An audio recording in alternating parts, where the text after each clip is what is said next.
Price rise की, petrol, diesel और gas की कीमत के बारे में आपसे, देश की जनता से बात करना चाहता हूँ। डीजल, पेट्रोल ये तकरीबन इकोनॉमी के हर भाग में कहीं ना कहीं इनपुट होता है इसका। तो जब डीजल और पेट्रोल के दाम बढ़ते हैं, एक तो डायरेक्ट चोट लगती है और एक इनडायरेक्ट चोट लगती है। डायरेक्ट चोट लगती है जो गाड़ी में, स्कूटर में, ट्रक में डीजल पेट्रोल डालता है, उसको डायरेक्ट जेब में चोट लगती है।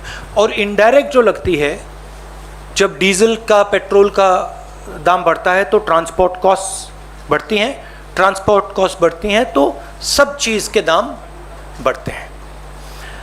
और पिछले 7 साल से हमने एक नया आर्थिक पैराडाइम देखा है।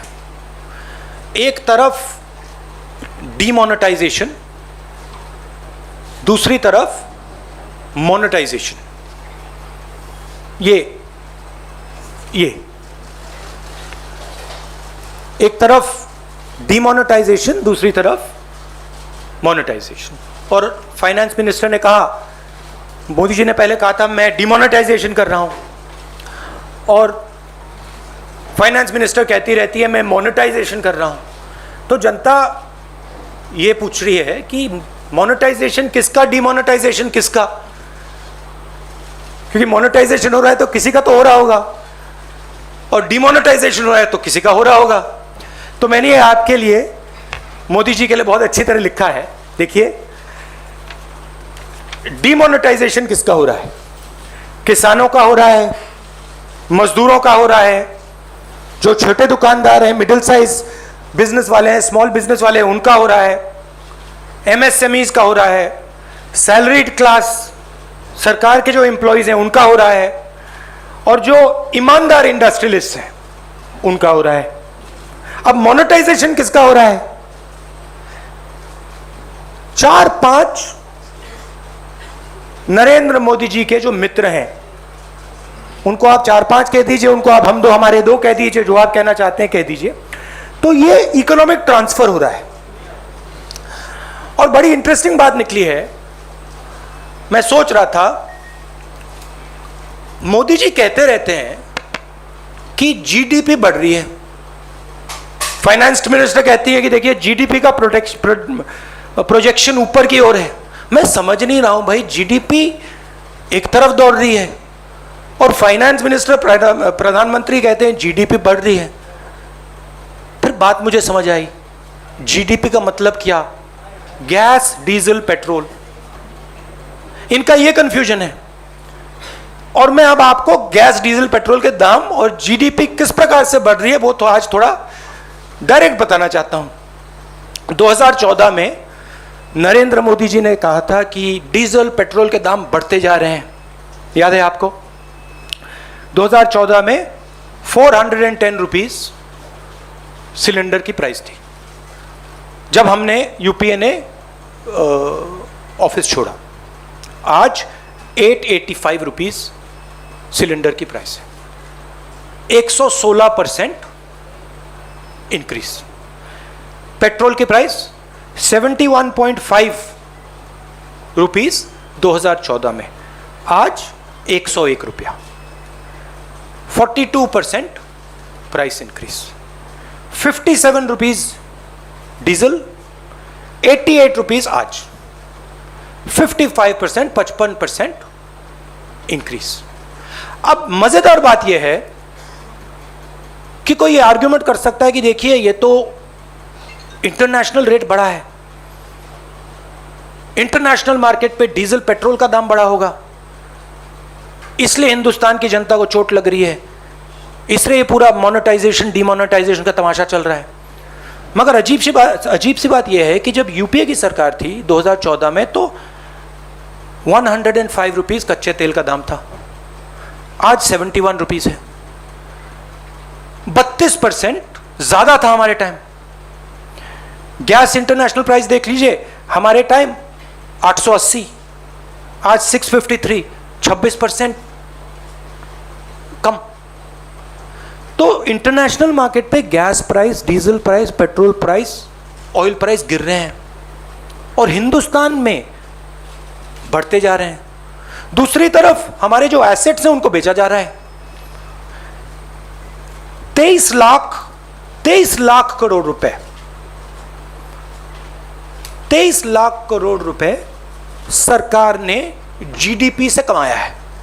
जीडीपी वो ग्रोस डोमेस्टिक प्रोडक्ट नहीं, जीडीपी मतलब गैस, डीजल, पेट्रोल। मेरा सवाल है ये 23 लाख करोड़ रुपए गए कहां? और जनता को यह पूछना चाहिए कि आपके जेब में से जो पैसा निकाला जा रहा है, छीना जा रहा है, ये कहां जा रहा है? जो हिंदुस्तान के एसेट्स हैं, हमारी कंपनीज हैं, उनको बेचा जा रहा है, डिमोनेटाइजेशन किया जा रहा है, नोटबंदी की जा रही है, जीएसटी आपसे पैसा छीना जा रहा है, किसानों के 3 कानून बने हैं, वहां से आपका पैसा छीना जा रहा है। तो ये जा कहां रहा है? आपके पास तो नहीं आ रहा, आपके जेब में तो नहीं जा रहा। तो हिंदुस्तान के युवाओं को, जनता को यह सवाल पूछना पड़ेगा कि ये जा कहां रहा है, किसको मिल रहा है? कोरोना का समय है तो हम भी नहीं चाहते कि लाखों लोग सड़क पे निकले, क्योंकि हम जानते हैं कि उसके दूसरे नतीजे हो सकते हैं। तो हम भी थोड़ा रिस्ट्रेंट शो कर रहे हैं, मगर जनता में जबरदस्त गुस्सा है। आप जानते हो मीडिया पे किस प्रकार से आक्रमण हो रहा है।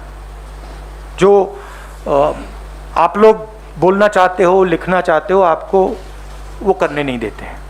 इंस्टीट्यूशंस पर दबाव है, पार्लियामेंट में हमें बात करने नहीं देते हैं, डिस्कशन नहीं करने देते हैं। तो माहौल ऐसा है, मगर ये गुस्सा बढ़ता जाएगा और फिर रिएक्शन जबरदस्त आएगा। Thank you, sir. May I go to See, we can do this on the margins. हम margins में ये कर सकते हैं, but the main thrust of it, right, is the question that 23 lakh crores. See, if the question was that international prices are going up, no problem. But that's not the question. International prices are not going up. 23 lakh crores are being taken by the government of India. It's not a question of what is Chhattisgarh government going to do, Punjab government going to do. The question is, what is happening to this 23 lakh crores? Why are the people being made to pay for this? ये जो 23 लाख करोड़ रुपया है, ये जनता के जेब से निकाल कर ट्रांसफर किया जा रहा है ना। सवाल तो वो है। आप कह रहे हो कि हाँ ठीक है, छत्तीसगढ़ गवर्नमेंट क्या करेगी, पंजाब गवर्नमेंट क्या करेगी, मगर सवाल वो नहीं है। सवाल छत्तीसगढ़ गवर्नमेंट 23 लाख करोड़ नहीं ले रही है, पंजाब गवर्नमेंट 23 लाख करोड़ नहीं ले रही है, सेंट्रल गवर्नमेंट 23 लाख करोड़ रुपए ले रही है। Thank you sir. Uma Shankar. नहीं, मुझे वो कहने की जरूरत नहीं है। देखिए, हमारे टाइम क्रूड ऑयल की प्राइस $105 थी, हमारी प्राइस पेट्रोल की 71 थी। मुझे कहने की कोई जरूरत नहीं है, हमने करके दिखाया है। यहां आपके सामने प्रूफ है, देख लीजिए।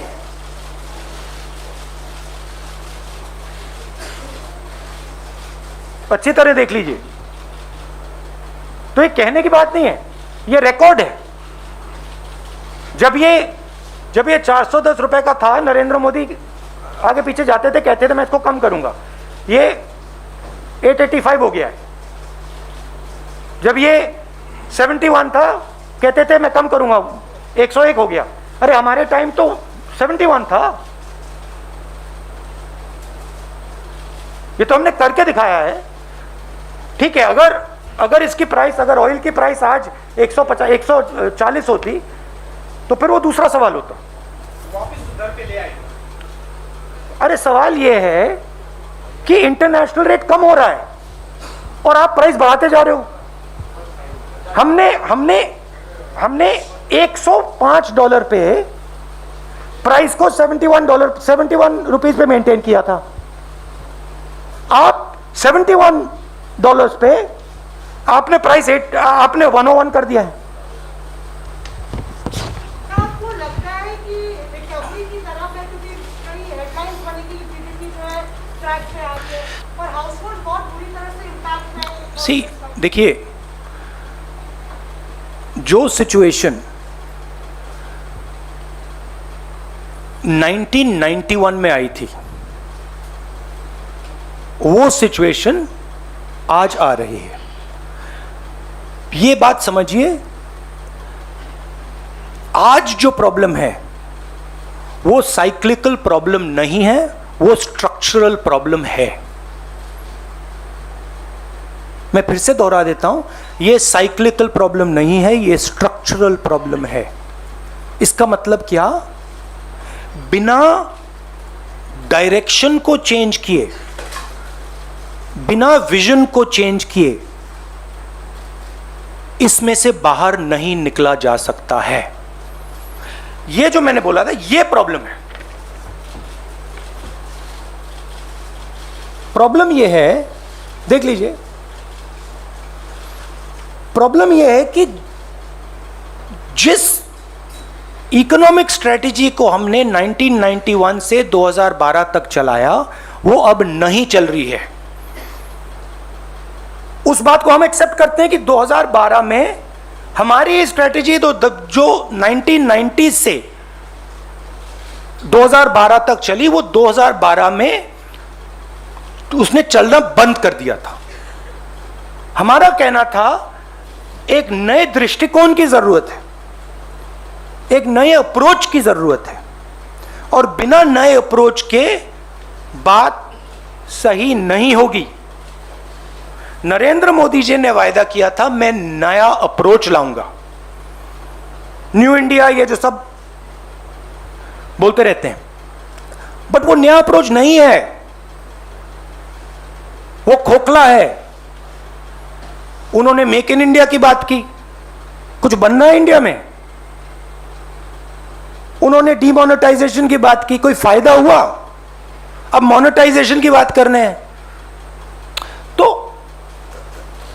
लोगों को यह समझना होगा कि अब एक नए विजन की जरूरत है, उसके बिना काम नहीं चलेगा। जितना भी आप बोलना चाहे, जितने भाषण देने चाहें आप, नहीं चलेगा। अब हम 1990s में हैं। 1990s में कैटास्ट्रॉफिक फेलियर हुआ था और उसके बाद कांग्रेस पार्टी ने देश को एक नया विजन दिया था। कहा था देखिए ये कैटास्ट्रॉफिक फेलियर हो रहा है, अब एक नए दृष्टिकोण की जरूरत है। प्रधानमंत्री को नए दृष्टिकोण की बात करनी चाहिए, वो नहीं कर रहे हैं। हम जानते हैं क्या करना है, हमारे माइंड में बिल्कुल क्लियर है। कांग्रेस पार्टी के माइंड में, हमारे जो एक्सपर्ट्स हमारे माइंड में बिल्कुल क्लियर है क्या करना है, नया दृष्टिकोण क्या है, किस प्रकार से आगे बढ़ना है, हमें मालूम है। तो ये इस बात को फाइनेंस मिनिस्टर को समझ ही नहीं आ रही है, उसको उनको तो छोड़ दो। बट ये जो इनके थिंक टैंक्स हैं, नीति आयोग है, प्राइम मिनिस्टर को भी बात नहीं समझ आएगी, बट एक्सपर्ट्स हैं उनको समझ आएगी। और फाइनेंस मिनिस्टर को, प्राइम मिनिस्टर को उन एक्सपर्ट से बात करनी चाहिए। अगर नहीं करना चाहते तो कांग्रेस पार्टी के एक्सपर्ट हम भेज देते हैं, हम समझा देंगे। हमारे पास एक्सपीरियंस है, हम समझते हैं कैसे करना है, क्या करना है। तो मेरा कहना है कैटास्ट्रॉफिक फेलियर है ये, और इसका सिम्टम जीडीपी का कोलैप्स है। आप देखिए, थोड़े डिटेल में जाता हूं। हिंदुस्तान की स्टॉक मार्केट तेजी से आगे बढ़ रही है, सब लोग देख रहे हैं, मिडिल क्लास के पैसे बन रहे हैं।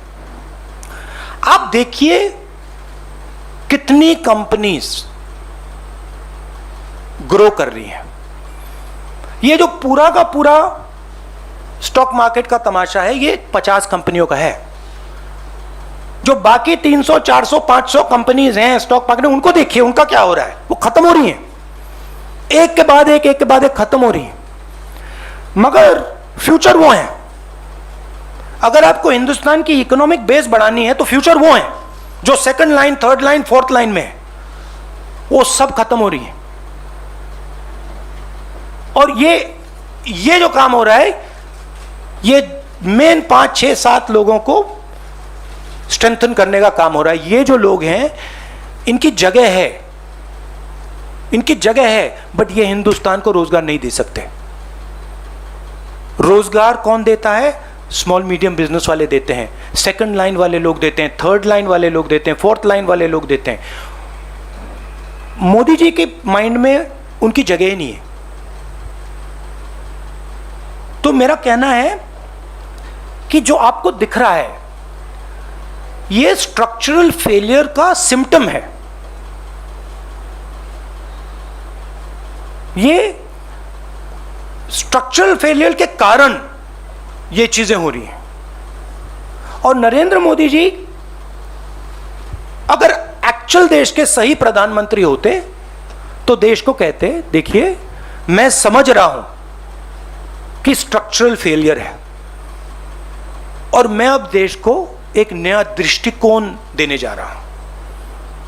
और वो दृष्टिकोण बातचीत से निकलेगा, वो रेसकोर्स रोड में बैठने से नहीं निकलेगा। किसानों से जाके बात कीजिए,